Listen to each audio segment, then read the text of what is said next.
Bonjour à toutes et à tous, je me présente, je m'appelle Samuel, je suis étudiant en diététique et bienvenue sur ma chaîne YouTube.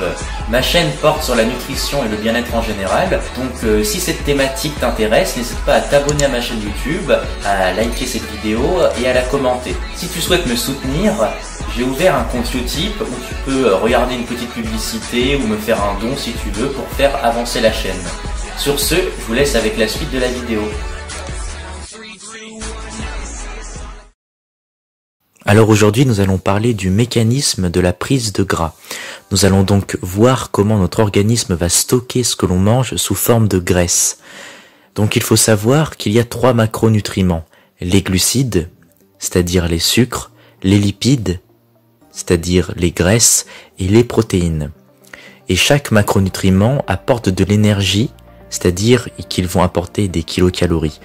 Par exemple, 1 g de glucides apporte 4 kilocalories, 1 g de lipides apporte 9 kilocalories et 1 g de protéines apporte 4 kilocalories, tout comme les glucides. Lorsque les apports caloriques que l'on consomme quotidiennement dépassent nos dépenses énergétiques, eh bien cela va entraîner la prise de gras.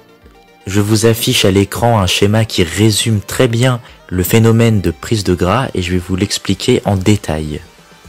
Nous pouvons voir sur le schéma que tout commence avec l'ingestion de protéines, de glucides et de lipides. On nous donne une liste d'aliments qui contiennent majoritairement des protéines. On peut voir que les aliments qui contiennent principalement des protéines sont les viandes, les poissons, les œufs. Je tiens quand même à souligner que les viandes, les poissons et les œufs ne contiennent pas que des protéines, ils contiennent aussi par exemple des lipides. Ensuite, les aliments riches en glucides sont les fruits, les légumes. Les produits laitiers en contiennent aussi, même s'ils contiennent aussi des protéines et des lipides. Et aussi les produits à base d'amidon, le pain, toutes ces choses-là contiennent énormément de glucides. Et les aliments qui contiennent majoritairement ou que des lipides sont les œufs, surtout le jaune qui contient beaucoup de lipides.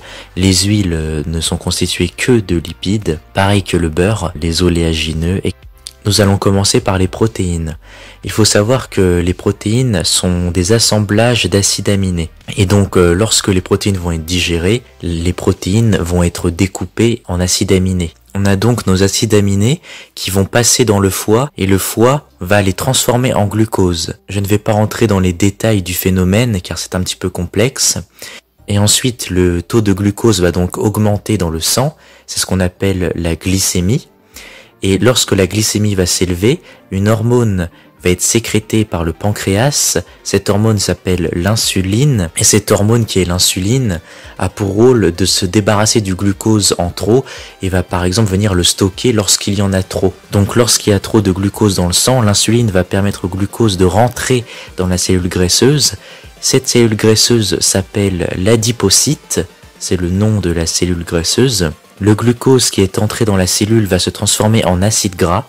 Ensuite, ces acides gras vont venir combiner avec le glycérol triphosphate et vont donc former les triglycérides.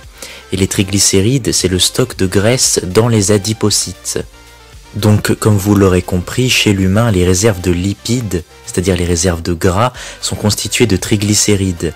Et ces triglycérides sont stockés dans l'adipocyte qui est la cellule graisseuse. Donc maintenant, on va passer aux glucides. Il faut savoir qu'il y a différents types de glucides. Il y a des glucides simples et des glucides complexes. Mais je ne vais pas rentrer dans le détail dans cette vidéo. Mais donc, les glucides vont être hydrolysés, c'est-à-dire qu'ils vont être coupés pour donner du glucose. Ce glucose qui arrive dans le sang va donc faire augmenter la glycémie et donc de l'insuline va être produite. Il va donc rentrer dans la cellule graisseuse, il va également être transformé en acide gras, s'associer au glycérol triphosphate et donner des triglycérides qui vont être stockés dans la cellule graisseuse. Maintenant, passons aux lipides. C'est pareil que les glucides, les lipides, il y en a différentes sortes. Il y a des lipides simples et des lipides complexes. Mais ces lipides vont être aussi hydrolysés par des enzymes. Ils vont donc redonner des acides gras et les acides gras vont pouvoir entrer directement dans les cellules graisseuses. Et ces acides gras s'associeront également au glycérol triphosphate qui donneront des triglycérides. Je tenais aussi à préciser que les cellules graisseuses, qui sont donc appelées les adipocytes, peuvent donc stocker de la graisse sous forme de triglycérides, et il faut savoir que les réserves des triglycérides peuvent augmenter jusqu'à 100 fois, c'est-à-dire que les cellules graisseuses peuvent grossir énormément et elles peuvent se multiplier à l'infini. C'est pour ça que la prise de gras chez l'humain est infinie.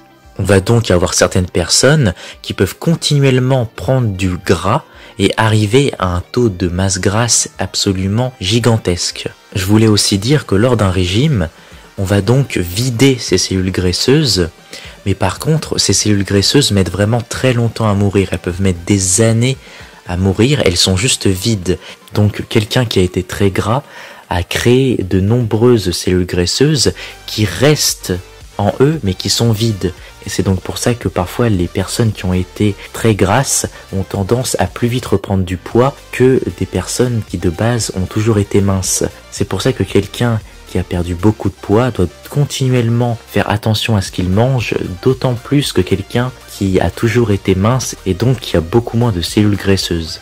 Il faut également retenir qu'il est impossible de stocker du glucose en graisse sans l'insuline, qui va faire rentrer le glucose dans la cellule graisseuse. D'ailleurs, un aliment qui a un indice glycémique très élevé va plus facilement rentrer dans la cellule graisseuse, mais sauf ça, nous le verrons dans une autre vidéo où je parlerai de l'indice glycémique. Nous avons aussi vu que sans le glycérol triphosphate, il n'y a pas de production de graisse, il n'y a pas de production de triglycérides. Et ce glycérol triphosphate est produit à partir du glucose. Et c'est donc majoritairement les glucides qui participent à la prise de gras plus que les lipides et les protéines. Mais ce n'est pas pour autant qu'il ne faut pas consommer de glucides, car l'organisme en a besoin et il ne faut pas se mettre à ne pas en consommer du tout, ça serait une erreur. Voilà pour cette petite vidéo sur le mécanisme de la prise de gras. Je ne suis pas rentré en profondeur dans tous les détails, car je voulais que ça soit plutôt synthétique et que vous compreniez bien le phénomène de prise de gras. Sur ce, je vous dis à très bientôt pour de prochaines vidéos.